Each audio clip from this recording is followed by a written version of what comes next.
Hello மக்களே! இன்னைக்கு நம்ம சேனல்ல என்ன பார்க்க போறோம்னா, இந்தியாவிலே வந்து ரொம்ப பழமையான ஒரு ரைடு, ட்ராம் ரைட். எஸ், நம்ம கொல்கத்தால இன்னும் ஆக்டிவ்ல தான் இருக்கு.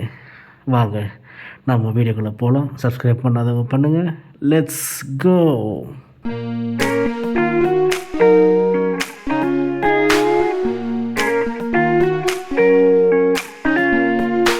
ஸோ இதுதாங்க நம்ம கொல்கத்தால வெயிட் பண்ணிட்டு இருக்க ட்ராம் ரைடுக்கு. ஏன்னு பார்த்தீங்கன்னா, ட்ராம் ஓட்டுறதுக்கு இன்னும் டிரைவர் வரல. அதனால் வெயிட் பண்ணிகிட்ருக்கேன். இன்னும் ஒரு 5 மினிட்ஸில் வந்துடுவாங்க. பார்ப்போம், வெயிட் பண்ணலாம். ஒரு வழியாக ட்ராம்பில் ஏறிட்டோம். டிக்கெட் ப்ரைஸ் ஜஸ்ட் 7 ருபீஸ் தாங்க. சூப்பர்.